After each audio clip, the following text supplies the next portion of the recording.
Habs coach Martin St. Louis is generally a very forgiving guy, but tonight he had enough. After a stinker of a game from Juraj Slafkovsky with turnover after turnover, Marty made a bold choice, moving the star young Russian Ivan Demidov up to the top line with Nick Suzuki and Cole Caufield to try and spur some offense after the Montreal Canadiens got out to an early lead against the LA Kings. It all fell apart courtesy of some former Habs. Joel Armia with the ceiling goal late to make it 4-1. Even Joel Edmondson with a big shot from the point. Samuel Montembeault could not hold his own in net. The Montreal Canadiens had their worst outing of the season, and it has forced some serious decisions to be made by Martin St. Louis, and it doesn't just end at the first line. We'll be talking about the goalies and so much else coming up here. And look, let's just take a look here at the box score first. Feel free to pause, turn your video to HD and have a look, and there's not much to see here except some of the plus minuses. Lane Hutson with an assist still came out with a -3, and the Habs were reeling for a lot of this game.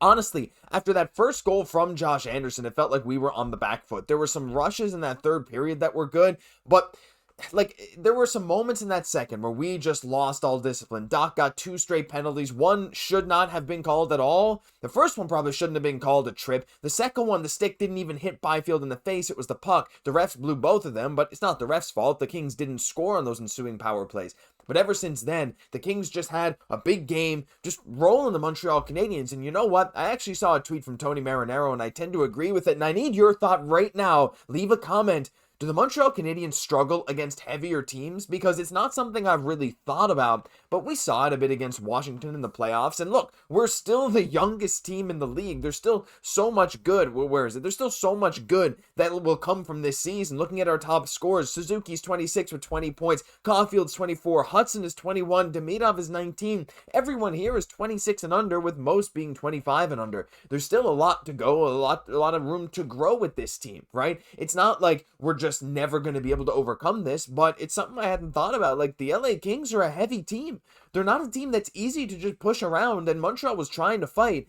And you know what? Is it really a coincidence that Josh Anderson looked like one of the best forwards for us tonight? Now, the game scorecard, honestly, picking anyone from number 1 to number 5 or 6 here, it doesn't make a difference, because the game scores were so similar kind of across the board. Most players between that 0 and -1. So that is so prone to fluctuation in a small sample. Really, it just means everyone had a bad game. Yes, Slaf is 3rd, Kapanen's number 1. That doesn't necessarily mean Kapanen had the best game tonight. I thought Josh Anderson was our most physical and maybe best player. And even a guy like Mike Matheson had to play so much shorthanded that I just thought, he was very impactful as well. 5 minutes on the PK.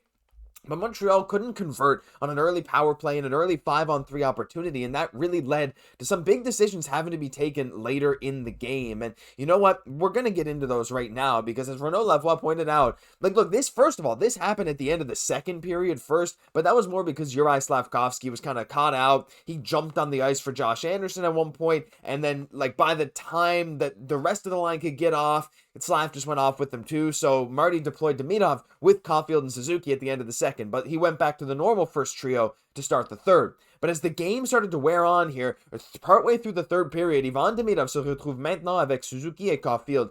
He went for it, trying to spur some offense from this Habs team that just could not get anything going. The Kings were keeping us to the outside. Now, we did have some chances, but the high danger chances were heavily skewed in favor of the Kings, and like I mentioned earlier, Martin St. Louis is generally a very forgiving guy, right? We saw even tonight, and something that he's done a lot, when Lane Hutson got his pocket picked on that Joel Armia goal, who was right back out there? It was Hutson, because he knows Lane Hutson's better than that. He knows it's just a mistake, and he's probably not going to do that again, definitely not this game.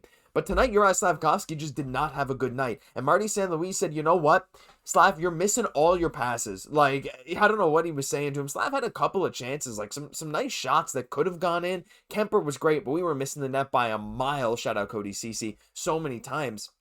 And to see Marty actually make this big decision is interesting to me. And look, Marty's a guy who has changed up the lines in games before. He's a guy that will switch up pairings depending on the flow of the game. We've seen some forward trios get switched up a little bit to try and spur some offense, even if it's a trio that's been together for weeks, had good production. If they're really bad in a certain game, Marty is not afraid to tweak it. And tonight, he did it just with that first trio that has been straight up one of the best in the NHL this whole season, and still, performed very well. If you look at the game score, it's Slafkovsky, Suzuki, and Caufield right there at the top. But our boy Ivan Demidov just creates so many chances that Marty said, listen, when we need offense, we're down 2-3 goals in this third period. This is who we have to go to. And it makes me wonder, right? When we look at this game, yeah, it's just une mauvaise dans le système, ça arrive. I agree. It's just one bad night. Like, it's going to happen. We are still the youngest team in the league, but, you know, we're going to lose games. We're going to have some worse sequences, as Marc-Olivier Baudouin points out,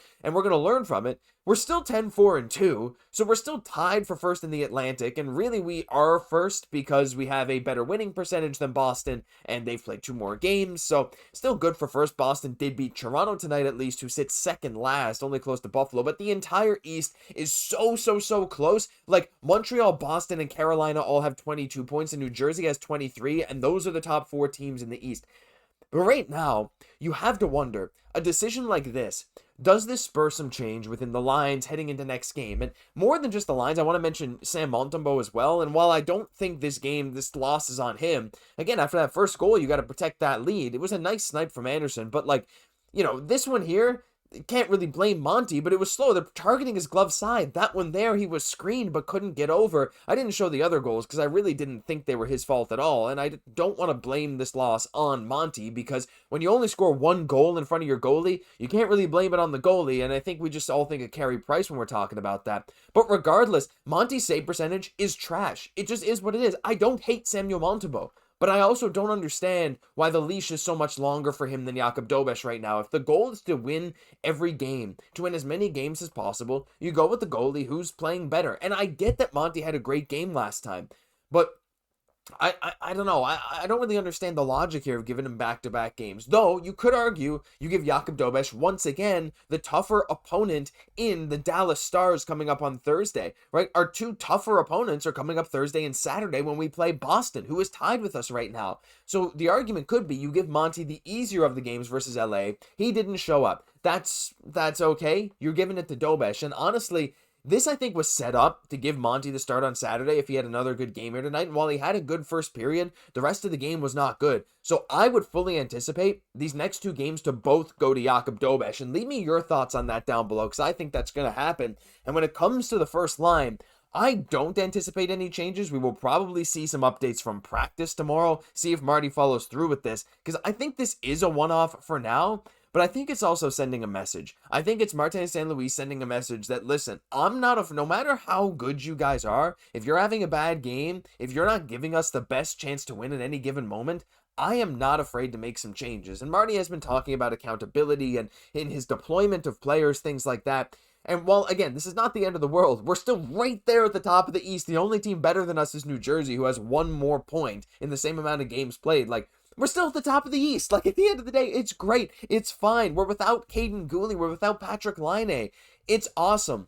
But still, you can't ignore bad performances just because your team is good. So I'm curious to see if this spurs any other changes within the Habs lines, and I want to hear your guys' thoughts. Do you see any world where Demidov could take over that top line spot? I am of the opinion that that top line has had too much of a good sample size, a large sample size of being an elite play driving line that dominates other teams' top lines. I think there's been too much evidence of that for Marty just to flip a switch after 1 bad game from Slav. I don't see it happening, but I do like that he was bold enough to pull it for multiple shifts straight in this game to try and get some offense. So leave me your thoughts on that down below. It's an interesting thing. That'll do it for this episode. And hey, if you enjoyed, leave a like, comment, subscribe to the channel. Thank you for tuning in every single day. I've been your host, Josh Gosse, and I'll catch you in the next one.